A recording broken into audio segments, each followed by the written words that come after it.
You are now live on air.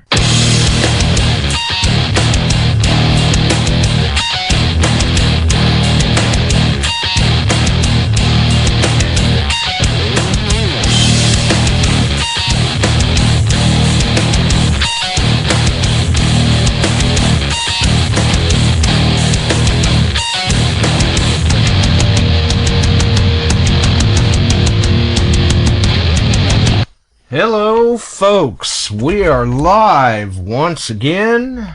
You are listening to Beyond Sight and Sound. I am your host, Josh Kimmel, aka Treasure Seeker.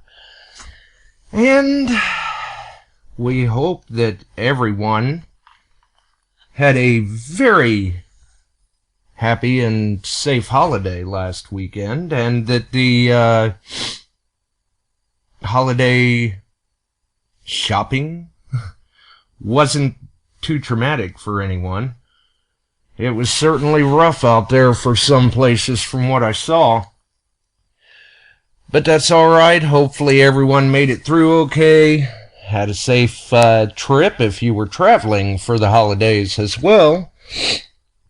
Tonight we're doing things in a little different aspect. Not real sure how this is going to go. Had to tweak some settings. Had a little bit of an audio glitch last week. It happens. These things come up. All we can do is kind of drop back and punt. Roll with the punches. Deal with the issues as they arise, and continue on. Adapt, overcome, and persevere. Stay persistent. Tonight, though, is going to be more or less, in a sense, open lines, and the call-in number, as always, 419-549-5744. We're hoping to hear from the hunters. We want to know what equipment you're using. Maybe Mother Nature's starting to lock us up for the season, wherever we may be. Well, that's fine. What are you doing with your finds that you've made this year? Are you cleaning them now? Maybe trying to identify them? Or, if you're one of those that like to display your items for others, maybe you're starting to set up your display cases. How are you displaying them? What sort of a layout do you use? I'd be interested in hearing about these things. I know myself, unfortunately, I still lack a little bit in that area. I've been trying to do better, and I'm getting better with it, but sometimes time seems to get away, and I don't seem to get as much of that done as I would like to be able to get done. You just, I don't know. One of these times there's a winter project or something, a lot of free time on my hands. I can actually get into that and see what's happening there. But in other news, the Jolie fundraiser, Chicago Ron's fundraiser for his niece, is moving along quite well. It's had quite a few donations made. There's been a lot of people. Sorry, folks, I'm dealing with some other issues here as well. But it's been going along quite well. There's been a number of donations made. There's been a number of people getting involved with it. It's just phenomenal to see the outpouring of support that's been going on. Really great to see everyone doing this stuff to come together for the common cause. I believe excuse me, that the drawing will be held, I believe, December 19th, although don't quote me on that, folks. It's one of those where I'm sure the information is probably posted up there as far as when the drawing will be on Chicago Ron's site. There at chicagoron.com, you can go ahead and go to that website, and the information is all right there. Shows the prizes. I believe Ron has even now included a list of people who have purchased raffle tickets, or maybe even those who have just donated items or donated money. So that's something to bear in mind. Something to keep an eye on, follow up on it, check back from time to time, because there are being updates made. Ron has been updating the page as time allows, and he's put quite a bit of effort into it. It looks like there's even been quite a number of other prizes added to the page as well since last I looked. I know Chuck Smalley's donated, Steve Arnold of the Meteorite Men, Minelab Fisher, XP Whites, Garrett donated. There's just been a number of manufacturers, detector dealers, the list goes on, and I apologize if I missed people. I know I did. It's just such a list that it's impossible to try and remember everyone just to rattle them off the top of my head. But with the weather turning, it's kind of dirty pool for some of us hunters. Mother Nature isn't playing very nice with us, is she? But we've got to do what we can. Maybe, this is the time frame, if Mother Nature is locking you out for the season, that you're doing your research. Maybe you've got some interesting information on how you do your research. We'd be interested to hear. And unfortunately, tonight's show really is not going to work very well without the caller interaction. We may have a little bit of audio fluctuation in there trying to work people through. We're dealing with things. I got hit with a last-minute system update, which is why we were just a couple of minutes late. But, fashionable. And I've glanced around. This is actually a first as well. Normally, I do not do this sort of thing, but I'm looking through here in the chat, and I see, let's see, there's Kalamazoo, Ohio Relic Hunter, oh, Beer Barrel, Chris Ingalls in the house. Well, LA Gold, Suki, wow. We've got quite a number of people coming through the chat room. Looks like everybody is everybody's interacting quite well in the chat. I see, oh yeah. I see there's a number of regular names that we're seeing in the chat, so that's good. It's great to see that everyone is interacting. They have dropped in for tonight's show.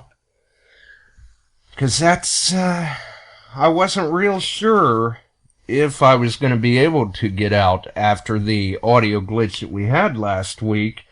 system issues, stuff like that, but we're still going to give it a shot. And I'd certainly be interested in seeing what some of the listeners are doing for their finds that they've made over the season so far. If they're getting locked out, cleaning them up, how do you clean them up? Something to talk about. You never know. Your layout for the finds that you display, whether you're displaying all of them or just the better ones, that is something where the pattern that you use to lay them out, or the method that you use to display your finds, maybe some of us haven't thought about doing it that way. Maybe you've got an idea that sparks that certain something for someone else, that they say, hey, you know, that's something else. I think I'd like to try that. That sounds pretty cool. And I've seen some interesting display setups. Kevin Strahan, he posted a video a while back. It almost looked like those were in a small curio sort of cabinet, but it was a nice layout. He had quite a good mix of finds in there. He had a number of bullets, I believe a canister shot, some Indian head pennies, different things like that. So it was a good mix, a nice variety. Derek Asklar, he posted a video a while back. Just a little display case he had picked up, I believe it like a Goodwill or a thrift store or something. Maybe it was a picture frame or something like that. And he took and glued a lot of shotgun shell heads around the edge of the frame for like a dressing up the border sort of thing, and then filled the inside of it with a number of different finds, which was also a nice sort of little turnout for him. It looked like it worked very well. So that's always interesting to see the creative ideas that the hunters have for stuff like that. And, you know, Chicago Ron, a lot of his rings he keeps on a chain. Ryan Hollabew from Ring Wars, he was so struck by that when we were at Detective-Palooza that he actually started a ring chain of his own that he's been doing pretty good at trying to fill that up. Obviously it takes a while, but Ryan does fairly well with his ring finds, so he's working along, filling that up just fine, and it just takes time. And it's a way for you to kind of monitor your progress with your finds as well. So that's always another idea. As far as cleaning your finds, what are you doing with them? Do you not clean them at all? Maybe you just use soap and water and a toothbrush. Or, for me, a lot of the times, I'm a big fan of the ultrasonic cleaners. They're alright. They do very good. It's a non-evasive way of cleaning the targets that you come across. And we're going to see what we can do here. Let's see here. Yes, we have a caller. Go. Not sure what happened there. But a lot of times, okay, we hit a little glitch there. If we lost our caller, feel free to give us a shout. Who knows what happened? But a lot of times the ultrasonic cleaners are a non-evasive way to clean your targets. There's no destructive damage. Most of these ultrasonic cleaners are relatively cheap and very, very handy to use, in fact. And it's just one of those deals where it is a handy piece to have around. What?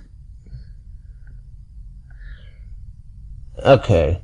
I don't know what happened there. But it is one of those deals where it is a handy piece to have around. You can clean your targets, and everything goes well with those. You use no chemicals with these. It's just a lot of times when I'm using the ultrasonic cleaner to clean up things, it's just water. That's it. Very simple, easy peasy. Maybe a couple of drops of dish soap. A lot of times I'll throw my Clad coins in there just to get most of the dirt, gunk, grime, crap like that knocked off. Just kind of a pre-treatment, so to speak, before the Clad coins go into the tumbler, because I, much like many of the rest of us, use a double-barrel tumbler to clean the Clad.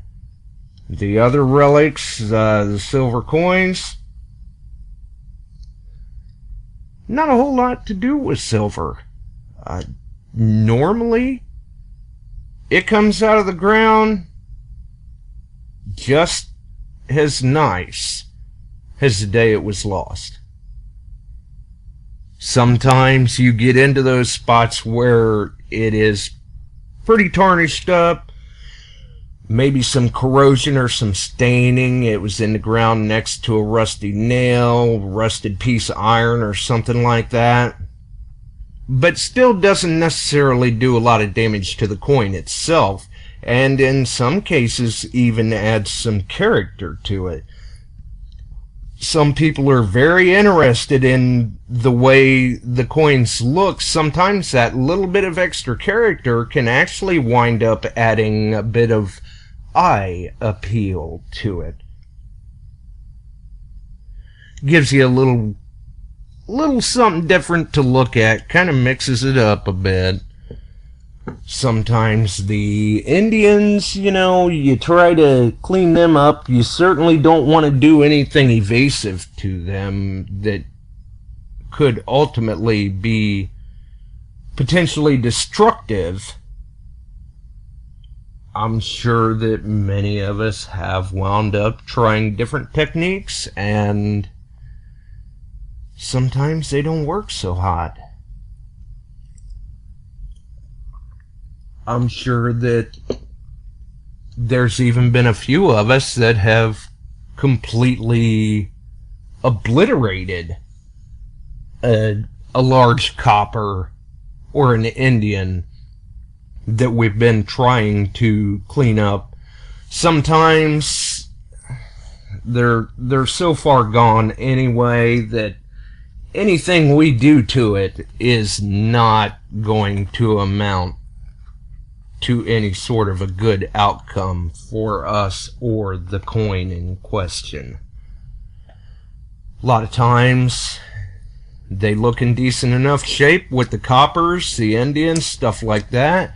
You want to try to do something to them, maybe kind of try to dress them up a little bit, so to speak, seal the air out of them. I've got a couple of large cents that really they came out in decent enough shape. Once I got the dirt kind of cleaned off in an ultrasonic or something, just put a little bit of paraffin on it and then buff it off with a soft cloth. It'll seal it out, puts a nice sheen on it. Looks pretty nice. And there again, you haven't really done anything, in my opinion, to detract from the coin, because that's not chemical cleaning. It's just paraffin. It'll come right off if somebody doesn't want that on there. And for me, I mean, much like the rest of us, my coins that I've dug are still right here. They haven't been sold. It'll be a long time before any of those get sold, hopefully. I don't plan on selling them anytime soon. And for a number of the listeners, maybe you don't either. Maybe you keep a hold of it. So that's good. And you never know when you display these items. You never know who could come in, maybe see that display case sitting there, and start asking you questions. Hey, what is this stuff? Oh, well, I found it. You know, I dug it up. I do metal detecting.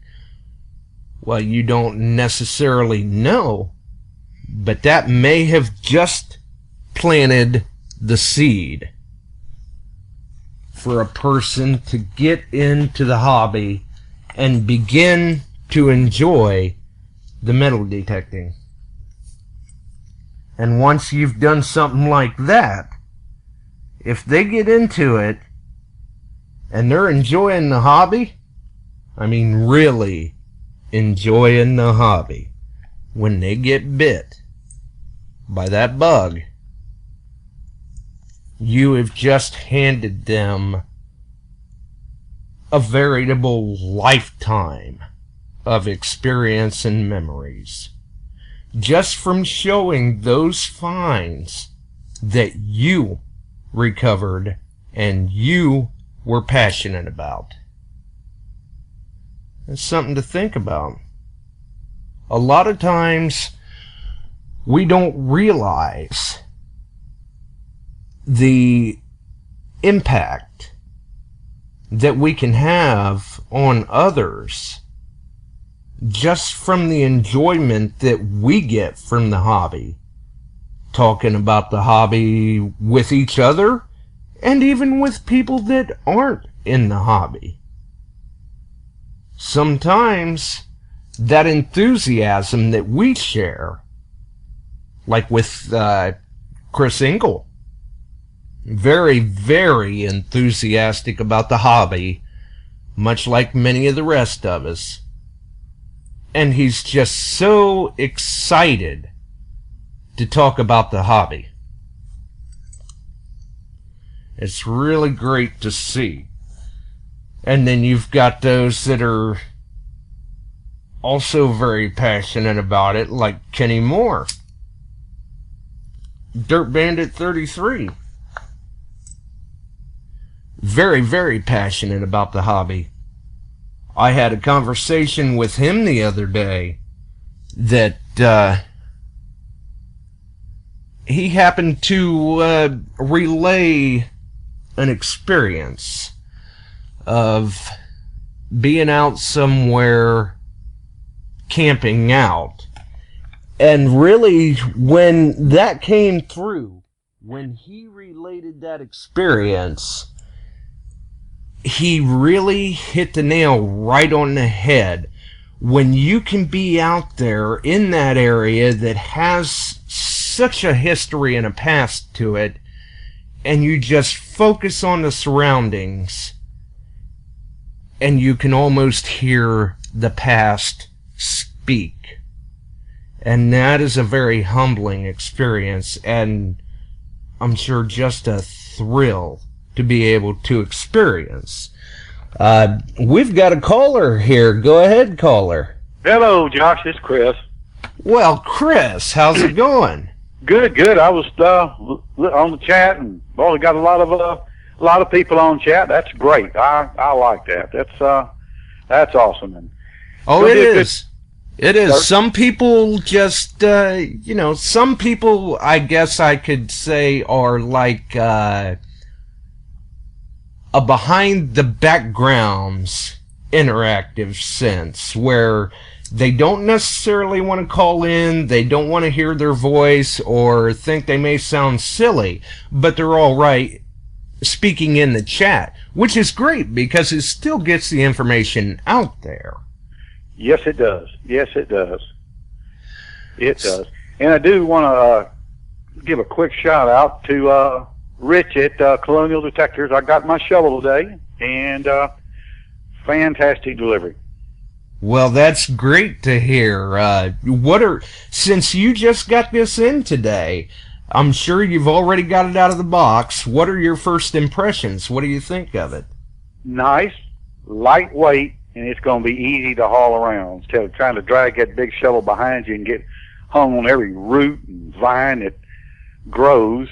This one is going to be easy just to hang on to and carry.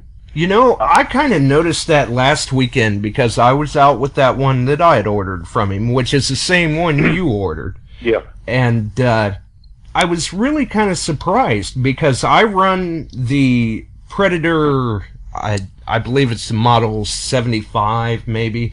It's the handheld digger that has the storage in the handle, which is usually, more often than not, a little heavier than the diggers that don't have storage in the handle.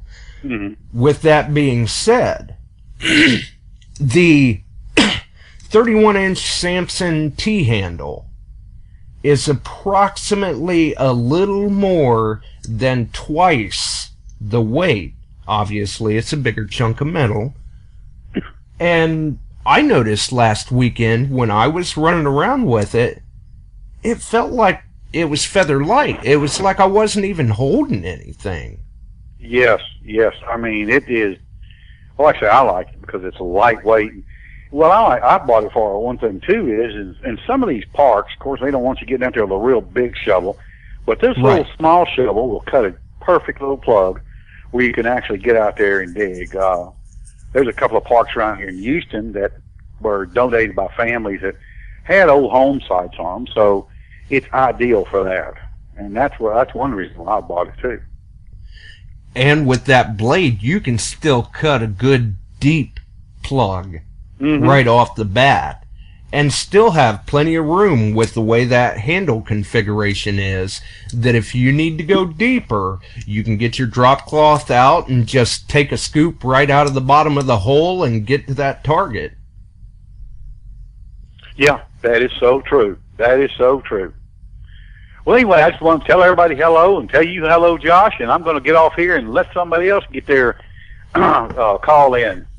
Well, we thank you for the call. At least I know there for a minute it seemed like I may have been having an issue with the call line, but looks like it's working okay. Yeah, it is. So you guys have a great night. You too. Thanks for the call. Take care, Josh. Bye-bye. Well, that's really great that Chris had gotten his order from Rich. He actually gave me a call last week. For those that are on the Beyond Sight and Sound group, or even follow my timeline there on Facebook, they had noticed that I had posted an unboxing video of the 31-inch T-handled digger with serrated edge by Lesh. And it was a very good digger. It was a flawless transaction, very painless. Rich was great to deal with, and Chris called me, said, man, I like what I'm seeing. I've ordered one myself. And I asked him, I said, well, where'd you get yours from? And he says, well, I went to Rich too. It was such a good review, basically. You and Kenny Moore both have had high remarks for him. I ordered mine from him, too, so that was great to see that it came through so fast. And we've got another caller. Go ahead, caller. Hello, caller. Josh? Yeah. This is Kevin. Oh, Kevin. How's it going? Nice job, by the way, with the video of your display case. What is that? It looked kind of like it might have been like a small curio cabinet of sorts. That's what it is. Just a small curio.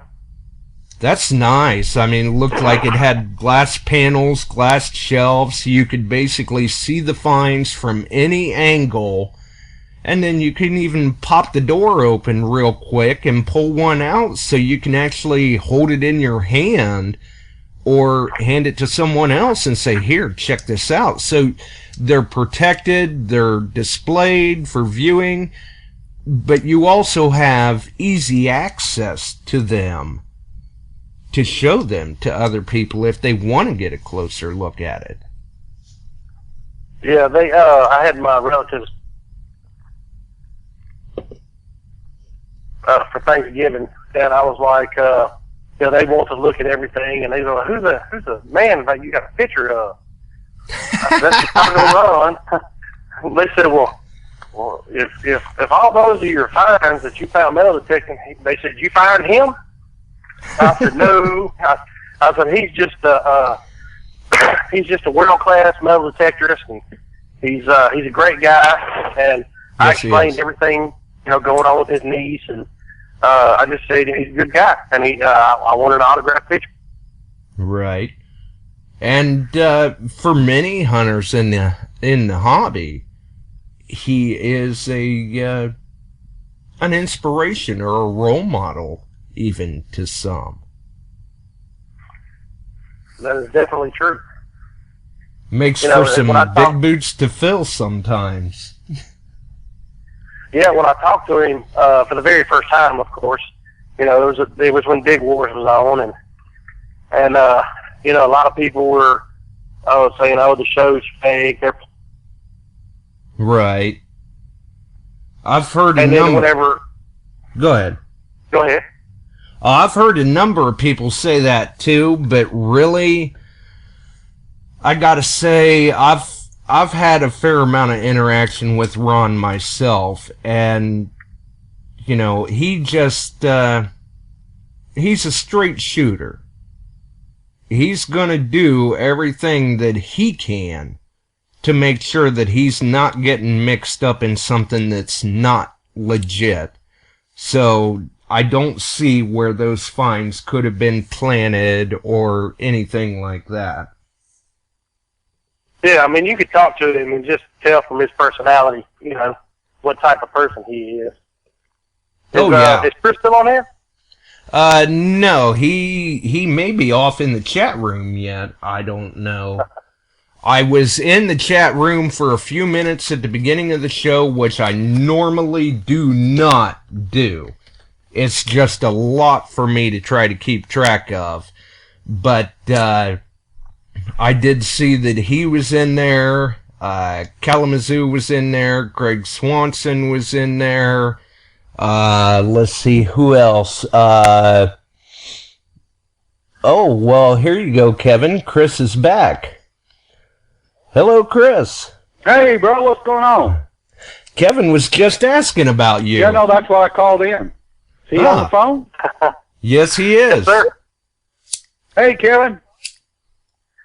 So how you like your new shovel? Oh, love it. Love it. I just got it, and like I was telling Josh, oh, man, that thing is light. I got that Raven, and I tell you what, dragging that thing, like I was telling Josh, dragging that thing through the weeds, and all that darn thing gets hung on every damn vine, tree, root, you name it. And this one it's give up, carry it. I mean, that's the thing. And the thing about that is it's still got some length to it, but it's not necessarily so long that it's cumbersome. You can get into a lot of different areas with it and not hang up on things. Well, Mr. Don, if he was on here, he would tell you that if you'd stay busy digging targets, you wouldn't have to drag it behind you. Well, this is true. This is so true. That's true. Let me tell you, when we go out, he is a go-getter. Well, and let me tell you about a great story I had. I bought me a butterfly coil from my YGBX3, and we started detecting, and I ground balanced it, and I was going like real far in between of not getting a signal at all. And so John and his dad was with me, LA Gold, and I asked him, I was like, man, are you getting a lot of signals? And he's like, yeah, there's a lot of trash up in here. I'm like, well, something's not right. I said, maybe I'm just avoiding it. So I hunted almost all day, and we left and went to another spot.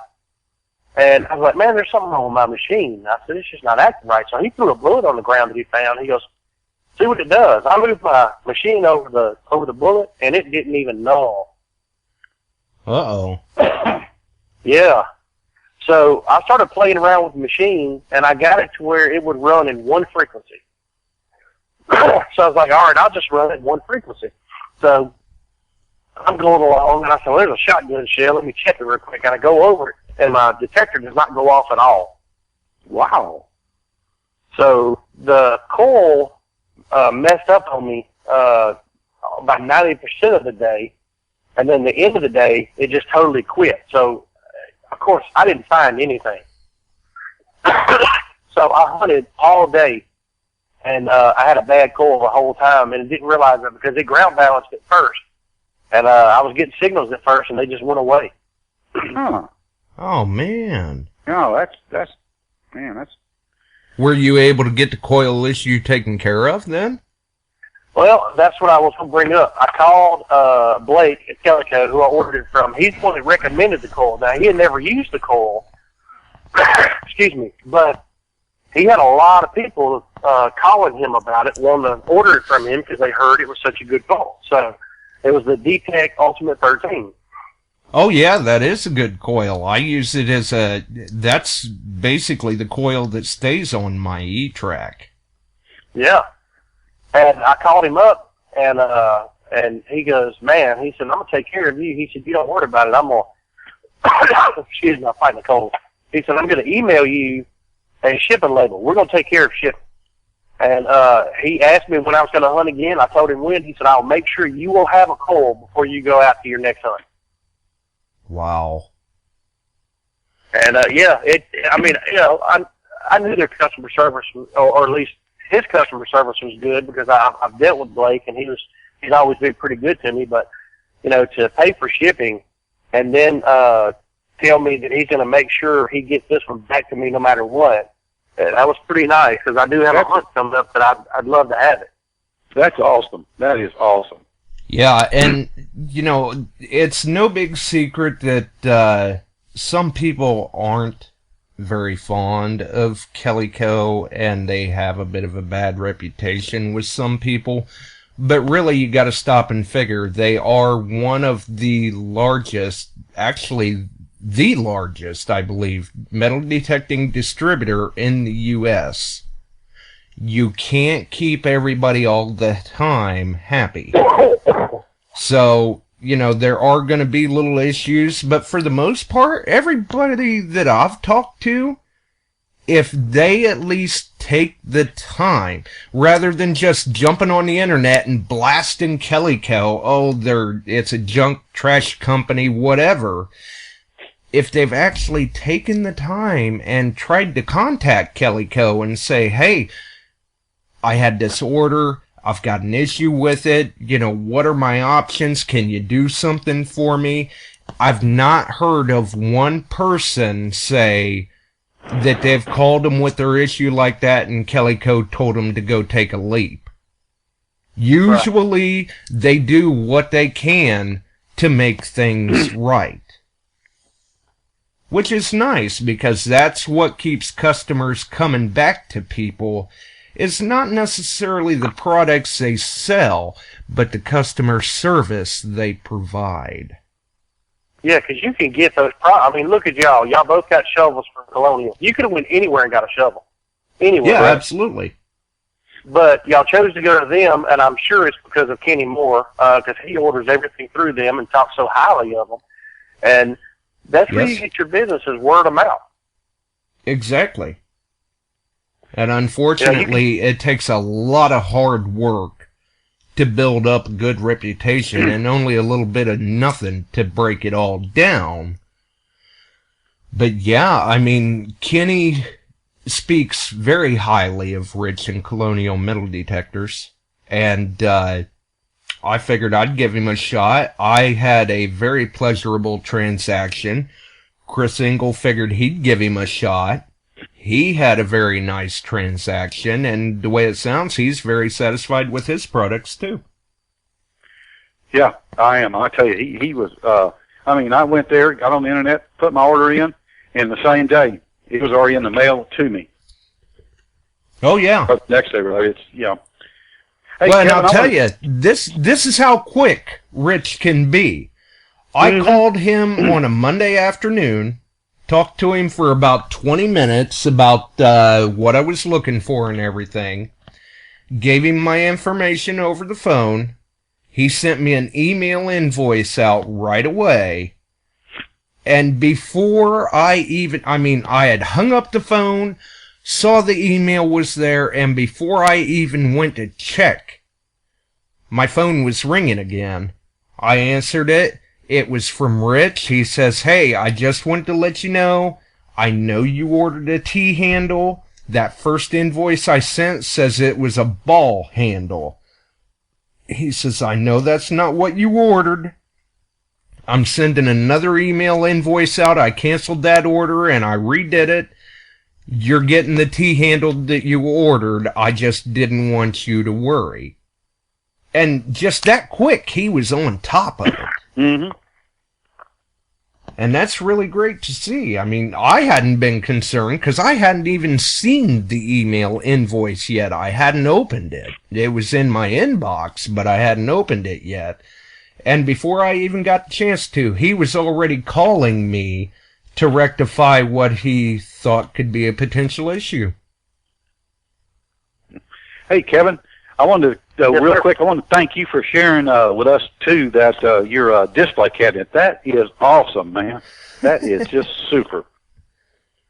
Well, you know, I did have more bullets than that, but I got this wild idea that I've got a special spot that I've taken a couple of people to. John's been to it. We've probably found 300 bullets in the guy's front yard of this antebellum home. Wow. And you know, at first, I went to a lot of reenactments because I'd go and take pictures because I used to be a photographer. And I'd go take pictures, and I'd turn the pictures into black and white, and I would just play with them, and it fascinated me about the soldiers and what they went through. And I went to one of them, and I met an archaeologist, and he was a reenactor. And I was like, well, let me ask you a question. I said, have you ever, you know, do y'all have bullets or anything to show the kids when they come out, or the people? And they're like, no. He said, you know, when I do archaeology, it's all about preserving everything. I don't keep anything. And I was like, well, let me help you out. So I started giving them bullets. And I told them, I said, show the people what these bullets, these are real bullets from a Union campsite. Show people, you know, let them feel how heavy these bullets are. And when you're explaining how much damage they did and they're holding that bullet, they get a better understanding of what you're telling them. And absolutely they do. Yeah, and I said, hand them out to the kids. If a kid asks, hey, can I have this? Tell them, yeah, I'll give you more. Right. So I was actually giving a lot of them to reenactors to hand out to people. You know, that's a good way to do it, because a lot of times you can see a picture of a find and kind of get an idea of it, but it's not the same as being able to see it in person or hold it in your hand. When we did that giveaway here a while back that Craig Swanson won with that canister shot and button from Kenny Moore, I requested that Kenny send me those items and then I would ship them to the winner, because out of sheer curiosity, I wanted to see that canister shot up close. And when you're holding that thing in your hand, that is one mean piece of projectile. That'd kill a person. It ain't no wonder people got tore up so bad. Uh-huh. But it put it into an entirely different perspective for me to be able to hold that thing, because you feel the heft and the weight of it. And you know, man, you know, if somebody got hit with one of these, it probably killed them. Because that's a large piece of steel. So, Josh, did I post on your Facebook page the people shooting a canister shot out of a cannon? Yeah, I believe you had posted that up on the group. Nice video that you found. But what they did was they shot it in an open ball field, so you could see the dust come up to see how much area that covered, and it was just unreal. What one canister shot? I mean, one canister shot could kill 20 people. Oh yeah, easily. I'm not sure if I saw that one or not, but if you do still have that link, feel free to post it on the group. I'd love to see it. Because that's something where it would be interesting to see. It really puts things into perspective. Yeah, it's what those guys went through, to fight for what both sides thought was right. I mean, they went through hell. I mean, just the conditions. I mean, back then you would die of diarrhea. Right. You know, and that's how horrible it was. I mean, there was people just dying of diarrhea. Now, how many people do you hear dying of diarrhea? I mean, that's how horrible their conditions were. Right. Yeah, I mean, back then conditions were so rough, you know, a lot of times even a bad cold could possibly kill you. Uh-huh. If you were out in the wrong spot, you know, you couldn't get out of the elements, or you couldn't get to an area where you could receive at least some sort of medical attention, you were in dire straits. I tell you what, I do this. I don't know if anybody else does this, but I own the DVD North and the South. A lot of it was filmed in my hometown. Oh, and, wow. Yeah, it had Patrick Swayze in it, and it's an old movie, but man, it is so good. It takes you a long time to watch it. I think it was a mini series. But excuse me, I watch it all the time just to get in the mood. You know, I look at their uniforms and where, the buttons they had and the buckles and the swords and, how they rode the horses. And I know North and the South is just a movie, but I actually use that just for purposes of trying to figure out, all right, well, this guy has 16 buttons on his jacket, and, this guy has this many, and I get so interested in it. My wife tried to watch it with me, but, she was just about to rip her eyes out. She couldn't stand it.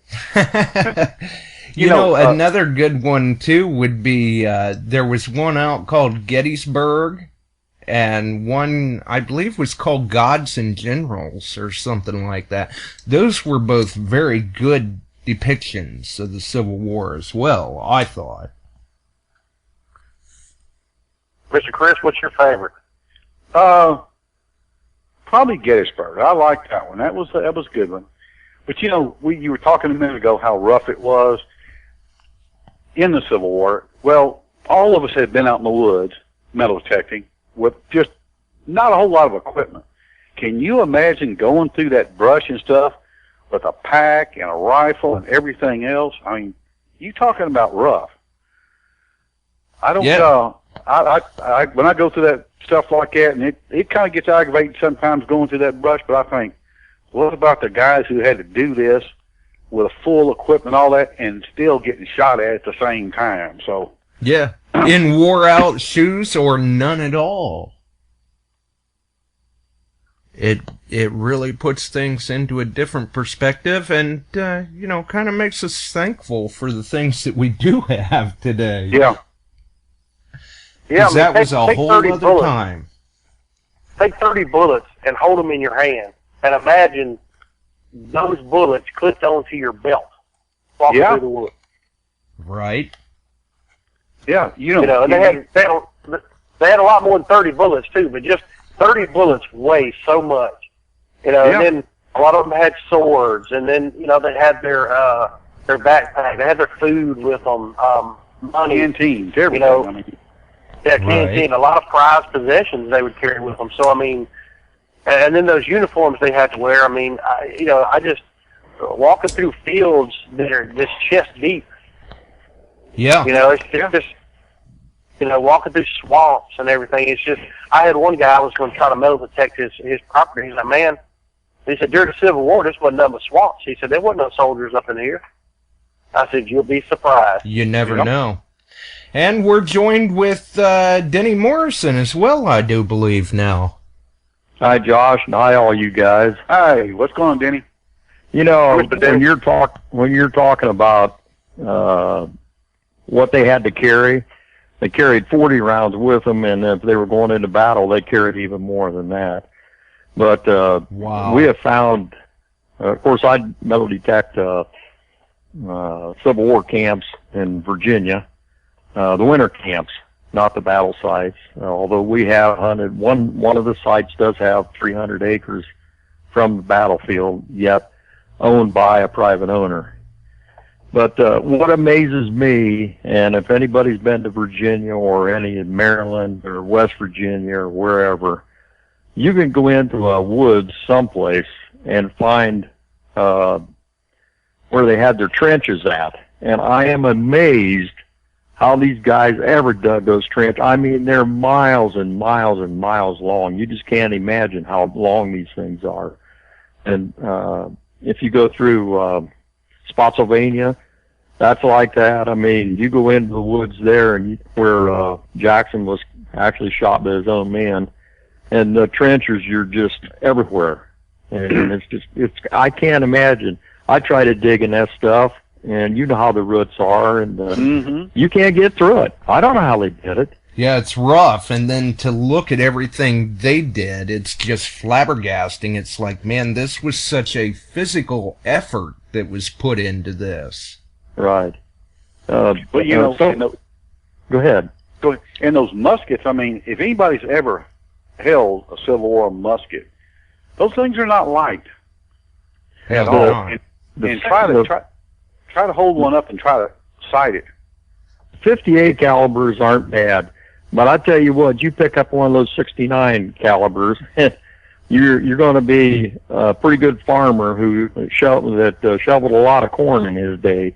Yep. To carry one of those, and the Ohio boys did carry those things. Right. Yeah, imagine 16, 17-year-old boys. Yes. And they were all farm boys and never, had been anywhere. And that's just what they brought with them early in the war. That's what they had. Mm-hmm. A lot of them had smooth bores, which have been the round balls. But when you got into the rifle bores, then you still had 69 three-ringers. And I'll tell you what, I found some of those and smashed. And you think about who they hit or what they hit. Right, that's a heck of a chunk of lead. It is. So, but now, Mr. Denny, you got to remember something too. Those kids back there, 15-year-old kids back then, were probably stronger than 25-year-old people now because they actually worked back then. Yeah, and that's true. Well, and this is not the subject we're on, but look at some of your football teams now where the farm boys aren't farm boys anymore. They're in-town boys. And there's a lot of difference in your football teams now than, say, 20, 30 years ago. You had more farm guys lived in the countryside around us. You know that, Josh. Right. And you can see the teams changing as the kids move into town and don't do the hard work. They can lift weights all they want.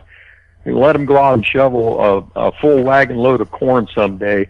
I guarantee you that it wouldn't be like lifting any weights they ever lifted. Absolutely. It's a workout. Or throwing bales of hay all day. That's right. And that's what those guys did back then. In the South, I call them cornbread-fed boys. You got it, buddy. Those are the boys that didn't look strong, but they did real work, every day, and they were very strong. That's right. That's a good point. I don't know if you guys ever hunted the Civil Wars. I'm sure you guys have, Kevin. I know you have. But a lot of guys, new guys that come in there, they can't figure out how bullets or coins or whatever, cannonballs even, get so deep. I mean, I've dug pistol bullets at 2 feet, And I tell you what, if you go into these areas, especially around Culpeper, Virginia, where I hunt at, if you go in there when it's raining, and just think back 150 years ago when the wagons went through there and the horses went through there, and when a guy got up early in the morning out of his hut and had to head for the latrine, or the sink as they called them, and he stepped in that mud up to his knees or whatever, that's how that stuff got buried deeper and deeper and deeper. Most of it wasn't from plowing. Some of these hills I don't think have ever been plowed. So, but the things do go deep. Oh, yeah. Yep. And a lot of times, if they want a good, at-home example, set a bucket of dirt out in your backyard and just throw a quarter on top of it and see what happens in a couple weeks. That's right. Yep. Because they do, they sink. I did a lot of research on that. And, there was a video I watched where it showed a quarter laid on top of the ground, and it did a kind of an example as to what it could do in the next 10 years. And it's weird how it can sink and then move up, and then sink and then move up in the ground because of snow, hard ground, rain. And I was amazed when I was told that it could actually, it could drop to 5 inches, and next year it might only be 3 inches in the ground. That's right. Mm-hmm. Yeah. That's why a lot of people say if you're field hunting, just because you think that's hunted out, you still want to go back and check it from time to time, because the freeze, the thaw, the ground conditions, the plowing, anything can kind of move that dirt or move those targets around, where last year it may have been a foot deep. This year it may only be 7 or 8 inches deep. The next year or 2 years later, it may be 15 inches deep. I'll throw one at you. How about the weather? I mean, not warm or cold. I'm talking about a change in the weather. You will be surprised what a change in the weather. I mean, if it's a really hot day and it looks like it's starting to cloud up and get a little bit cooler, that's the time to hunt right there. As the atmosphere changes, you'll find more relics when the atmosphere changes from hot to cooler days than you can hunt all day long and not find anything. And I guarantee you, if you're out there when the atmosphere starts to change to a cooler temperature, for some crazy reason, the targets will come out for you. Right. Ground conditions are constantly changing, and moisture definitely plays a part, and maybe that's how the change in the weather can kind of play a part into that. Yeah, it's true. Well, I've seen it happen. Denny and Chris and Josh, I'm sure all y'all agree with this. One of the main problems new detectorists have is they don't dig everything. That's Yeah, right. They start playing with that machine, and they're like, "Oh, I know exactly what this is. I know exactly what this is." And when I tell people, I've got a spot that we were at a Union camp. Like I said, we've found about 300 bullets there. Excuse me. The bullets all rang up on my machine, 54, 55 every time, a solid 54, 55. Well, we went there one day, and those same bullets, under the same conditions, were ringing up 35, 36 on my machine. Mm-hmm. Yeah. And I've seen that happen. Absolutely. I've had silver coins ring up low. I've had copper coins ring up higher than you would think. It's just phenomenal. And the only way that you're ever truly going to know exactly what that target is every time is to dig it. Yeah. Yeah, and that's one thing I like about that Bliss tool, because if it gives you a good hit, it's a non-ferrous target, you need to dig it. That's just the way it is. Oh, and, yeah. It'll get you conditioned to dig everything. And if it's just a piece of trash, well, fine. Get it out of the ground. You know, maybe it's masking a good target, and you don't want to have to hit that thing again if you go back the next time. Mm-hmm. I have to tell you a story about two Ohio boys that hunt with me in Virginia, and they went to the Spillman farm. If you guys know where that's at. This is during DIV, and they hunted the first time we ever went there, and they hunted with 2 Explorer 2s at this place, which any other place that we hunt, you might as well throw them in the truck and forget about them. They're worthless. But at this spot, had never been hunted before, and they dug behind this house every target that they hit. These two guys had never found a plate in their life, and they'd been hunting I don't know how many years, many years. And they dug every target they found. One of the guys found a flare gun from a balloon from the Civil War, and all the total of them together found, I think, 4 or 5 plates all together in that area. That makes for a heck of a day for them. They had 4 2-gallon buckets clear full of junk that they had also dug. But the benefits that they got from digging every target was awesome. I mean, it was just crazy awesome. And it was at a cavalry camp is where they dug all this at.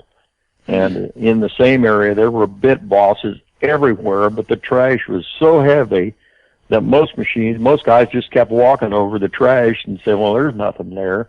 But if you stuck it out and dug the trash, the good stuff was there. Right, you got to be persistent and be willing to dig the junk to get the goodies. We hit one hill there. There was nothing totally but horseshoes. And I don't know how many horseshoes I dug. I give those away to kids when they come to my garage sale. But my buddy dug a George Washington calendar. It looks like a button, a big button, or a coin, but it has something that's swirl and it moves on it, and it's actually a George Washington calendar, they call it. There was 2 of them found there that the first time we hunted there, and he found one of them. That is really rare. Oh, yeah. See, that hill, that sounds like one of them where we need to get Keebler from the Stealth Diggers in on. He'll clear them horseshoes out. Yeah, I've got pictures of that camp during the Civil War, and pretty close to the tree we hunted at. I can't remember how many belt plates have been found there. Oh, man, I'm going to say at least 50 plates were found around this tree. Good grief! I mean, it is just crazy how many plates have been found there. And guys, even this last time, well, I went back there because I couldn't get in there with my GPX the first time. So I waited till everybody cleared out. I did not find a plate, but all the bullets and buttons I found was on Sunday afternoon after everybody had left. I went back with my GPX and went right below their dig holes and dug more stuff out, only because they were going too fast. Well, yeah, you know, I found the same thing. Is a lot of times people will go too fast. They'll dig a hole, and then, you know, a lot of times it's you think, oh, well, it's a go signal. Well, when you shift that bullet or whatever, it's going to cause it just enough to where your machine won't pick it up. And I've seen, I mean, my E-Track does it, the Bliss tool does it, my T2 does it, and you just got to go through. If you get a good hit, it's going to be something there. You're going to maybe dig it. It's going to move it around, do something where you can't find it. You just got to go get down on your hands and knees with that pinpoint and go through there and check it because it's there. Or they'll forget to double check the hole too. Oh yeah, for sure. At Hansborough Ridge, at Coles Hill, which is also near Culpeper, Virginia. My buddy and I, we were following this guy. I don't know who he was, but he was he must have thought he was in a competition hunt, because he'd dig a hole, couldn't find it, and just hardly even fill the hole back in. But the nice thing about it was he always left the target out on top, so all you have to do is just walk over and kick it a little bit, pick up the target. Because he absolutely apparently didn't have a pinpointer. A lot of these guys say, oh, I don't need a pinpointer, that's a bunch of junk. Well, let me tell you, you run that pinpointer over the dirt and you will pick it up. That's right. And some of these guys, they have like a ring on every finger, almost like the women. And I'm telling you, when I go metal detecting, you don't see any jewelry on my hands. Because if you pick up a coin or a dirt pile, running over your coil, first thing you're going to pick up is your ring, duh. So take that stuff off. You don't need it. Gentlemen, Dirt Bandit 33, Mr. Kenny Moore. Hi, Kenny. Hello, Kenny. You guys got me wanting to go out right now. Well, it's not too late where you live at, buddy. Oh, man. Hey, look, Kenny, I don't know. Kenny With Kenny, I don't think it's ever too late. Kenny will enjoy. Look, Kenny will enjoy this story. I took a new guy with me out to I think it was the Magnolia Hill skirmish. It was in Port Gibson, and I took Don Botting there, and the bullets. You got no solid signal on a bullet. It just jumped around. So I took this new guy out there, and I told him, I said, look, you just bought a machine. You just got it yesterday. Every beep you get, dig it. So we're sitting there walking, and he moves his machine over there, and he kept on walking. I said, why didn't you dig that? He goes, oh, it was jumping around. I said, no, man, you gotta dig that. These, I don't know what it is with the ground here, but you're not going to get a solid signal. And every bullet, that day I dug a pistol bullet, something like a grape shot canister ball, and a 69 caliber 3-ringer, and neither one of them gave me a solid signal. And I kept on telling him, you gotta dig everything that gives you any signal here, and he just wouldn't do it.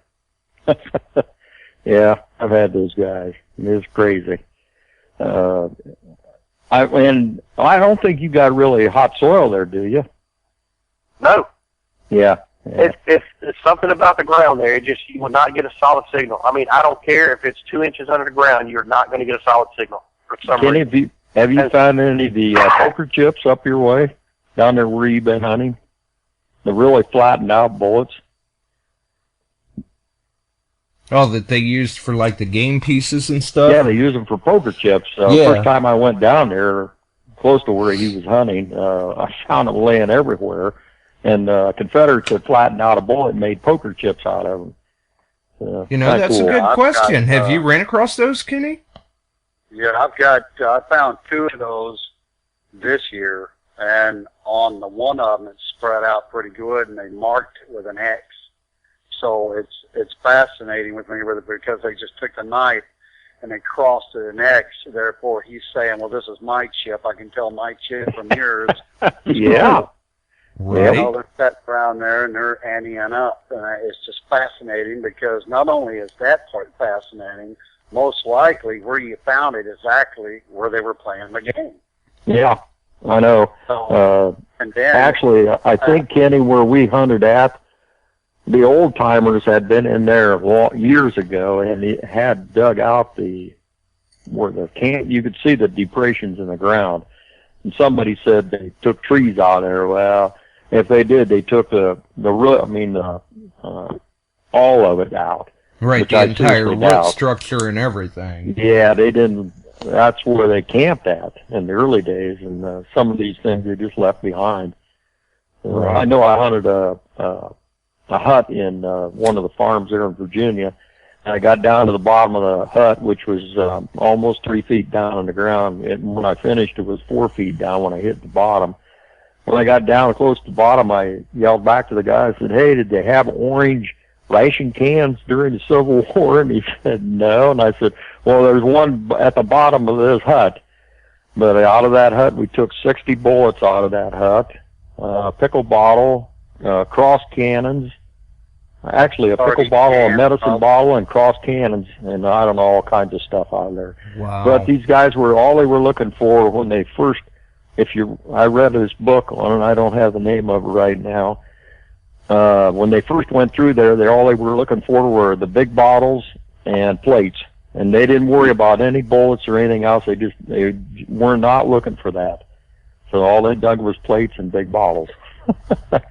Wow. That same camp, I dug a hut. Well, it wasn't a hut; it was a trash pit. And I dug. Me and this boy that helped me dig it out, we dug 16 canteens out of one hole. wow. We dug one whole canteen. The rest of them were all just the spouts. Was all that was left. And a lot of Williams clingers came out of that hole. And not more than 20 feet from where I dug my trash pit, another guy dug a trash pit, and I think he took out 30 whole bottles out of it, and 2 of them were $2,000 each bottles. Yeah, pretty cool. A lot of neat The things. moral of that huts. story is don't throw your bottles away. Yeah. Right. Well, that's right. Well, I dig outhouses here in Ohio, so you'd be surprised what they throw. They didn't have a trash dump; they just throw it down the outhouse. Right. So they're still here. That's true. Yeah. Well, what about you, Kenny? Do you do much of finds displays? Yeah, I do a few. I'm in the middle of I've got a ranch or farm in Tennessee, and we're moving a lot of our stuff that way. And so this area here, there's so much Civil War stuff around. There've been a couple of houses that's actually been broken into, and not that I think they're going to break into mine. However, I'm not going to take the chance. So I've kind of moved a lot of my stuff over on Tennessee. Now I still have displays here. I got a lot of, the display cases. And Right. the guy that makes my cases actually, he handcrafts these. He goes to these old period barns and gets the wood off of them, and that's what he makes it out of. And on the back of these display cases will tell you what kind of wood it is, what barn and where, and if it had anything to do with the Civil War is all displayed on the back of these cases. Nice. Hey, Kenny. And, yeah. Ohio relic hunter on here wants to know how you're going to get the safe out of the woods. I knew somebody's going to bring that up. I just Yeah, I want to know too. I want you to get that done before I get down there, because I ain't going to help you carry that thing out. Yeah, I'm not going to talk too much more about that thing until it's over. Yeah, I was Okay, gonna good. say we posted on the group. These things take time. You got to understand that, folks, and it's going to be an arduous chore to get that out, I'm sure, and I'm a going to little go bit back. cumbersome. I'm going to go get some video of it, live video, and set on it and all that stuff, so everybody, anybody out there that, I don't know the nice word to put it. Naysayers. Yeah, and, just to clear that end of it up. And then, but I'll tell you what, I don't think I'm going to actually film it as it opens, because you don't know what's in it. I mean, if we're lucky enough, since it's 100 yards from a Union picket camp, I mean, if we're lucky enough that it's got maybe some gold coins in it, or just anything like that, you don't want the wrong eyes to see that, because I'll tell you what, they'll come after it. Right. And, Not only do we come like after to mine. preserve the history and recover it, we like to keep what we've found. Well, the thing about it is, and like I told you earlier, Josh, if in fact there may be something in there, there may not be anything in it. But Right. if there is, and, if it's substantial, I'll probably do a video, since I told people I would. There'll be a gaping hole, and I'll say, what's this? I'll flip a coin. It may be gold. And I'll say, I guess that's it. Or was it? Not even.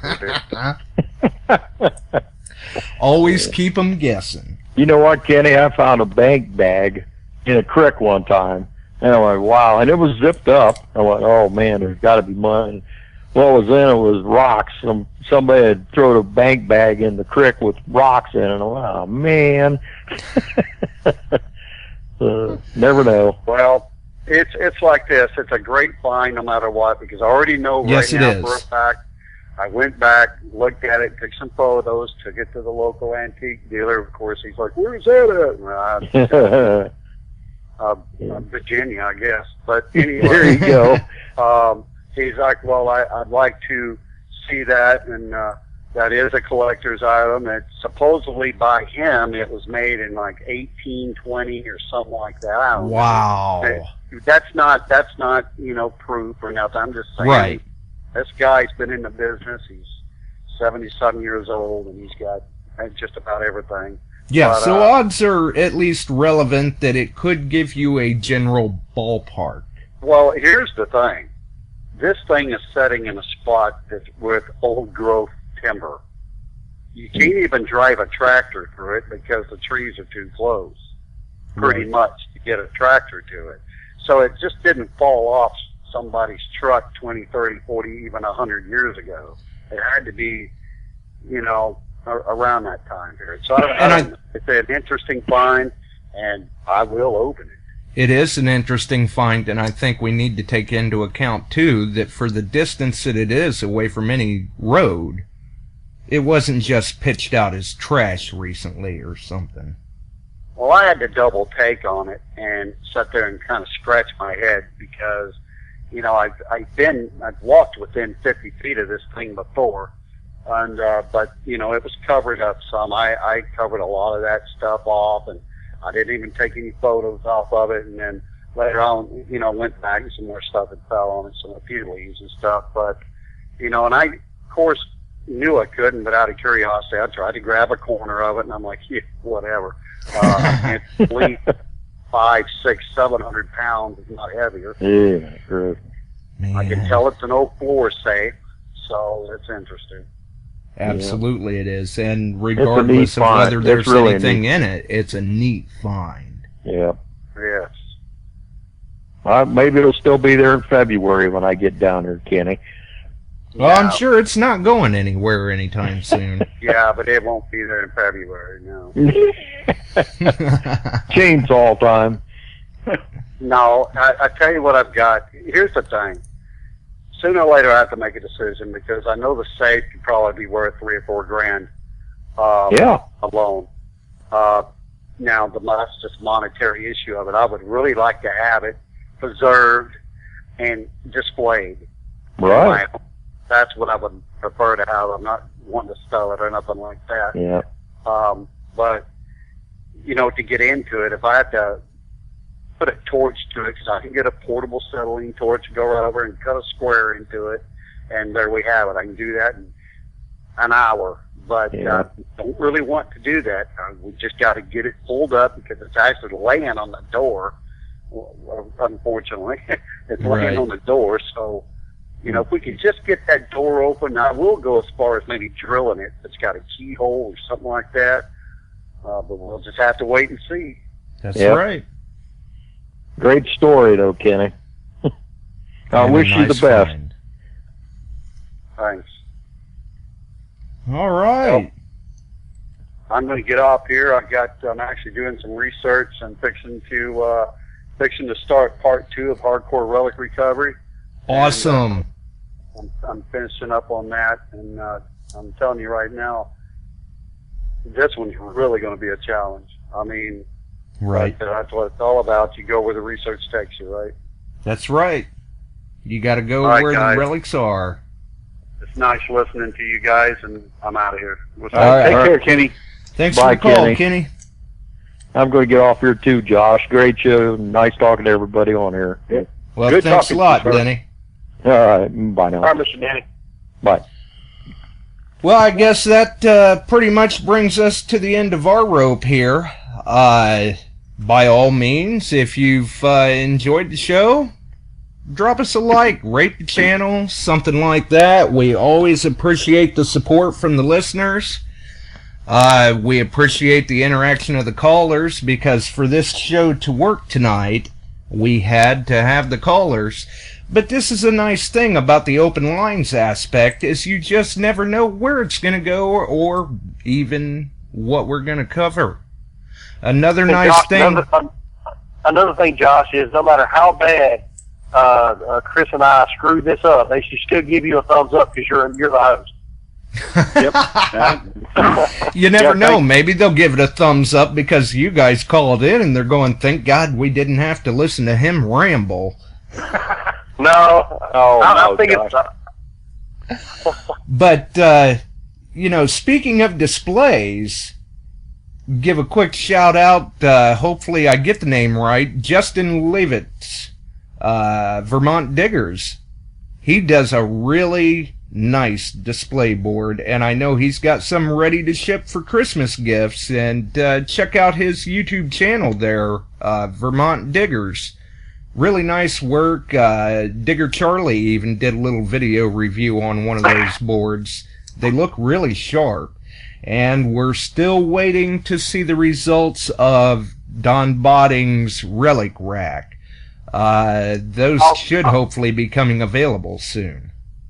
Also, Josh, the most important thing is if you can have anything you want for Christmas, you want to get in the raffle for Chicago Ron's niece, Jolie, That's the right. best Christmas present you can get because you win either way. Either you could win something, or you have a satisfaction of knowing that you helped that little girl and her family. And Chicago Ron is a very, very appreciative man of that. So That's right. Go to ChicagoRon.com. Donate money. If you don't want to get in the drawing, just tell them, I don't want to be in the drawing. I just want to donate money. And that's the best Christmas gift you can give for that little 6-year-old girl. Very good point, and it's been coming along quite well. He's even got a list of people who have donated to get in the raffle and stuff like that up on the ChicagoRon.com website there on the fundraiser page. And if you want to donate something, please, if you want to donate something, email Chicago Ron. It doesn't even have to have anything to do with metal detecting. If you want to donate something to raffle off, shoot him an email, private message him on Facebook. He will take anything, to help out the cause. I mean, or even send a little gift to Jolie. Yeah, if you own a car dealership and you want to send a Corvette to raffle off, hey, do it. Yeah, there you go. That'd be all right too. But yeah, but seriously, folks, it's been great to see everybody back again. We hope that we have covered some good information for you, and hopefully have been able to produce another entertaining and informative show, because like I've said before, it is radio for you, the listener. If you'd like to be a guest on the show, know of someone who would make a good guest, or even have a topic you would like covered, drop me a line. We'll see what we can do. Or if you've got a question that you would like answered or something, hey, I'm always available for that too. If I can't answer it, I can find someone who can. We'll try to work it into the show or whatever the case may be. Other than that, some of the people on the group or on my Facebook page have seen the recent picture that was uploaded from a project that I was the point of interest for, I guess. Really, really nice photograph. I'm very impressed with the way that turned out, and she did do a nice little write-up on that too, that maybe I can get a copy of it and share somewhere, because it was a very, very nice write-up, almost flattering in a sense. But that's good. I hope that turns out well for that project. And for everyone else, we've got next week's guest is on the way. We just had to wait for scheduling to line up due to work, classes, and other things. So next week we will have a guest. And like I said, if you enjoyed the show, by all means, rate the channel. We'll get the YouTube archive up in a couple of days. And for everyone else, stay persistent. Get out there and try to find something if you can. And enjoy the hobby. We'll see you next week, folks. Good night, Josh.